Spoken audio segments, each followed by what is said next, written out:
In the early 90s, I was training in the martial arts. I was training to compete in the Georgia State games. And if you done well in the Georgia State games, you could get a chance at trying out for the Olympics. And that was my goal, was to be able to win or do good in the state games. And maybe I would get a chance at trying out in the Olympics and be in Taekwondo, which was an Olympic sport, and be able to compete at that.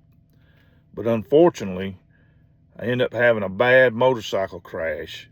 I T-boned a car going about 60 miles an hour. I hit it in the door and went up in the air. The witnesses said I went up in the air 15 or 20 feet, came down on top of my head. Luckily, I had a full face helmet on, but I suffered a horrible concussion, erased my memory, long term, short term, didn't know who I was for about a week.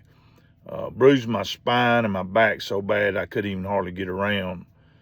The doctors told me, they said, you need to give up fighting, you need to give up martial arts. This is your second bad concussion. The last time your skull was cracked, and this time you suffered memory loss, and the next time might be your last time.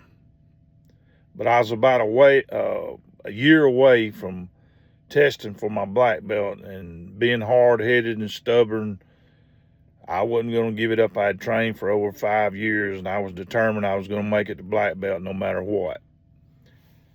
Well, I had done pretty good at some local tournaments. I had competed in the U.S. Taekwondo Championships in Birmingham in 90 and 91, won second place in the U.S. Taekwondo Championships one year, third the other.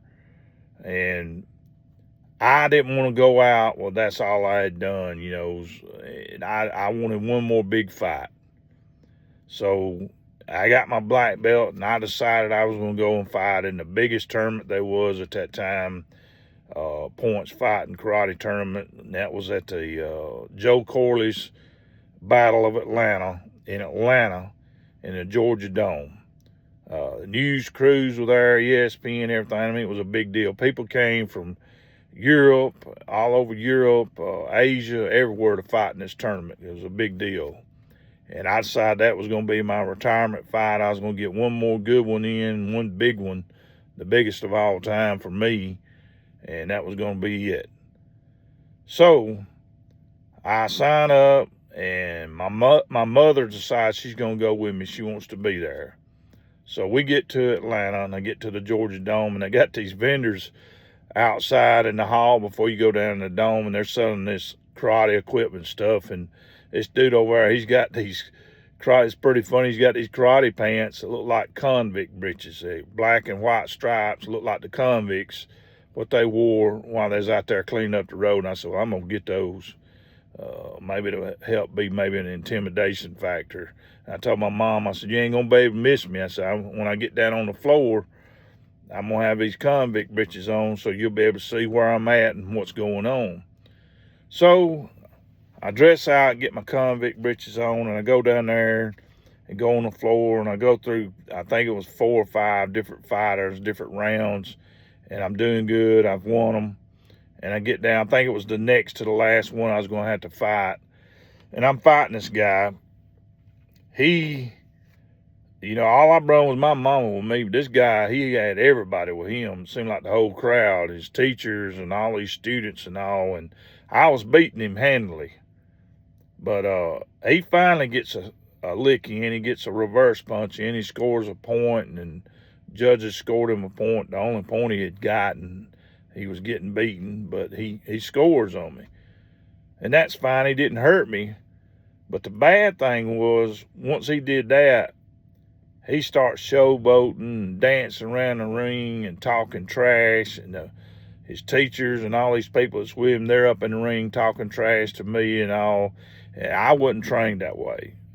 I never was disrespectful to anybody in any fight I was ever in. I try not to ever be disrespectful to anyone. But I wasn't trained that way. I never showboated. I never done anything like that. I always was a straight up guy, fight to fight, win, lose, or draw. We shook hands, and I moved on. But this guy here, he was way too cocky. And me being high-tempered as I was back then, I lost my temper. At this point, I didn't care nothing about no trophy. All I was wanting to do is get my respect back. I felt I had been disrespected, and he had no respect for me or the martial arts, and I was going to teach him a lesson.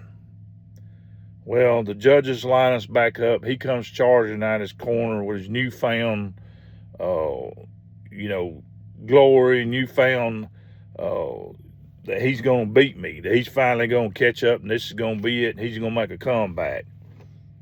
Well, he charges in. I just stand there, and I wait to the opportune moment when I knew that when I hit him, he wasn't going to see it, and it was going to be like a freight train.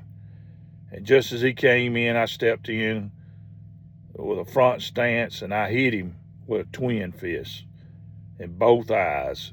His feet went up above his head. He went to the ground. He was knocked out cold. I returned to my corner. I turned my back on him, and I got down on the floor, and I got on my knees out of respect, because that's the way I was taught. If you hurt somebody, you turn your back, you get on your knees out of respect. And I said a little prayer because I didn't want to hurt the guy. And I thought to myself, man, you done it, man. You hit this dude way too hard, and, you was wrong. And I was wrong for it. But they finally get the guy awake. They got the smelling sauce, got him up, got him awake, got him on his feet, and he was done.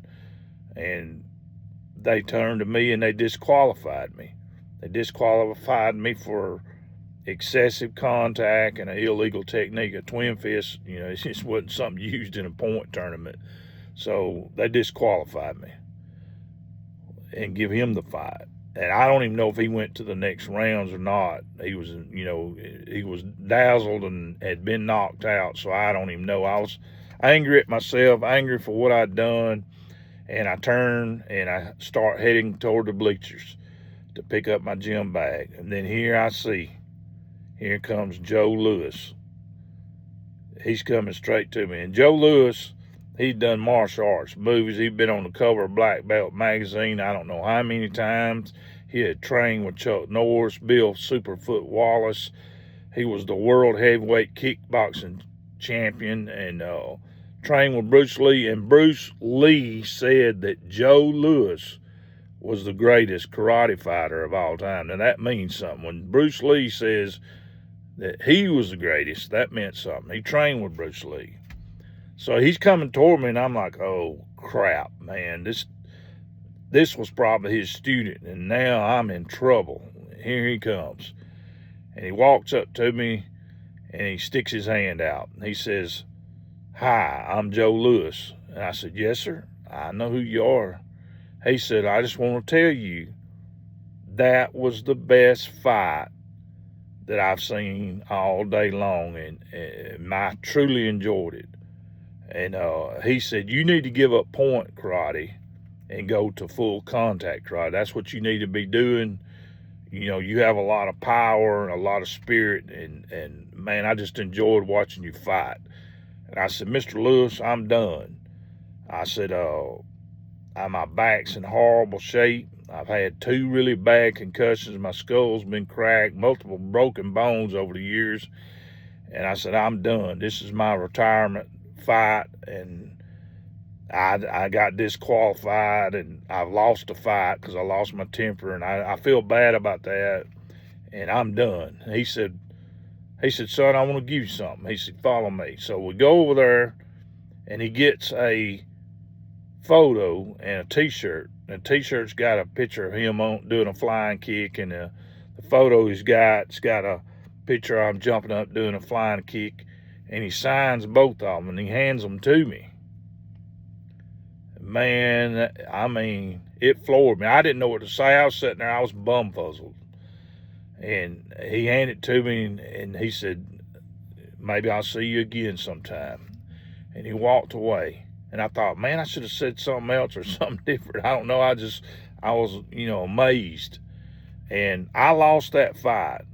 And I lost that fight because of my temper. And I don't know, I might have won the whole deal of my whole division if I hadn't lost my temper. But I got an honor and an award that to me was the best thing I ever got when I was in the martial arts. To have Joe Louis, the Joe Louis, walk up to me and say that he enjoyed watching me fight and that I had done good, that meant something to me. That meant something. That meant more to me than any trophy I'd ever got or anything anybody else had ever said while I was in the martial arts. And years later, Joe Louis passed on. He died from a brain tumor, I think it was, and cancer. And God bless you, Joe Louis. I know you're up there in heaven and enjoying yourself now. And it was an honor for me to meet you. And I'll never forget it.